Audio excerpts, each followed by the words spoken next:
ಹಾಲು ಕುಡಿದ್ರು ಟ್ಯಾಕ್ಸ್, ಮಧ್ಯಾಹ್ನ ತರಕಾರಿ ತರಕ್ ಹೋದ್ರು ಟ್ಯಾಕ್ಸ್, ಸಾಯಂಕಾಲ ಪಾನಿಪುರಿ ತಿನ್ನಕ್ ಹೋದ್ರು ಟ್ಯಾಕ್ಸ್, ರಾತ್ರಿ ತಂಪಾಗ ಆಲ್ಕೋಹಾಲ್ ಕುಡಿಯೋಣ ಅಂತ ಹೇಳಿದ್ರು ಟ್ಯಾಕ್ಸ್,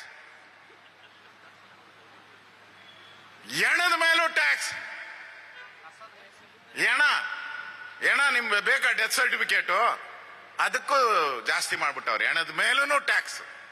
ಎಣದ ಮೇಲೆ ಕಾಸು ಹಾಕ್ತಾರೆ ಅಂತಾರೆ, ನಮ್ಮಲ್ಲೆಲ್ಲ ಕಾಸು ಹಾಕ್ತಾರೆ. ಎಣದ ಮೇಲೆ ಕಳ್ಳೆಪುರಿ ಕಾಸು ಎಲ್ಲ ಹಾಕ್ತಾರೆ, ಅದನ್ನ ಆಯ್ಕೊಬಾರ್ದು ಅಂತಾರೆ. ಈ ಕಾಂಗ್ರೆಸ್ ಅವರು ಎಣದ ಮೇಲೂ ದುಡ್ಡು ಮಾಡ್ತಾ ಇದ್ದಾರೆ. ಕಸದ ಮೇಲೆ ತಿನ್ನೋ ಅನ್ನಕ್ಕೆ ಹಾಕಿದ್ದಾರೆ, ತಿನ್ನೋ ಅನ್ನಕ್ಕೆ ಟಾಯ್ಲೆಟ್ಗೂ ಹಾಕ್ಬಿಟ್ಟಿದ್ದಾರೆ. ಬೆಂಗಳೂರಲ್ಲಿ ಟಾಯ್ಲೆಟ್ಗೆ, ಕಮೋಡ್ಗಳಿಗೆ, ಟಾಯ್ಲೆಟ್ಗಳಿಗೆ, ವಾಶ್ ಬೇಷನ್ಗೆ, ಅದರಿಂದ ಎಷ್ಟು ಕೆಜಿ ಲೆಕ್ಕ. ನಾವು ಮನೆಗೆ ಇಲ್ಲೆಲ್ಲ ಬೆಳಗಾಂನಲ್ಲಿ ಗೊತ್ತಿಲ್ಲ, ಬೆಳಗಾಮಲ್ಲಿ ಮನೆಗೆ ಇಷ್ಟು ಕಸದ ಟ್ಯಾಕ್ಸ್ ಹಾಕಿದಾರೋ ಏನೋ ಗೊತ್ತಿಲ್ಲ. ಭಯ ಹಾಕಿದಾರ? ಇಲ್ಲ, ಕಸದ ಟ್ಯಾಕ್ಸ್. ಬೆಂಗಳೂರಲ್ಲಿ ಕಸದ ಟ್ಯಾಕ್ಸ್ ಇತ್ತು, 200 ರೂಪಾಯಿ ಹಾಕಿದ್ರು ಪ್ರತಿ ಮನೆಗೂ. ಈಗ ಹಂಗಲ್ಲ, ಎಷ್ಟು ಕೆಜಿ ಕಸ ಬರ್ತೈತೆ ಅಂತ ಲೆಕ್ಕ ಮಾಡ್ತಾರೆ ಮನೆಗೆ ಬಂದು. ಕಾರ್ಪೊರೇಷನ್, ನಾನು ಸುಳ್ಳಲ್ಲ, ನಗಬೇಡಿ, ಕಾರ್ಪೊರೇಷನ್ ಅವ್ರು ಲೆಕ್ಕ ಮಾಡ್ತಾರೆ. ನಿಮ್ಮ ಮನೇಲಿ 10 ಕೆಜಿ ಬರ್ತದ, 20 ಕೆಜಿ, 50, 100, ಎಷ್ಟು ಕೆಜಿ ಬರ್ತದೆ ಅದ್ರ ಮೇಲೆ ಟ್ಯಾಕ್ಸ್. ನೀವು ಪಾರ್ಕಿಂಗು ಎಲ್ಲನ ಗಾಡಿ ಪಾರ್ಕ್ ಮಾಡಿದ್ರೆ ನೀವು ಮಿನಿಮಮ್ 400-500 ರೂಪಾಯಿ ಕೊಡ್ಬೇಕು. ಈಗ ಬೆಂಗಳೂರಲ್ಲಿ ಮಿನಿಮಮ್ 4 ಅವರ್ ಮಾಡಿದ್ರೆ 400 ರೂಪಾಯಿ ಕೊಡ್ಬೇಕು, 5 ಅವರ್ ಮಾಡಿದ್ರೆ 500 ರೂಪಾಯಿ ಕೊಡ್ಬೇಕು.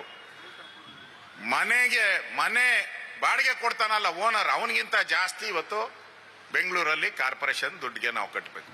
ಈ ಪರಿಸ್ಥಿತಿ ಇವತ್ತು ಹೆರಾಣ ಹುಟ್ಟಿದ್ದಾರೆ ಜನ.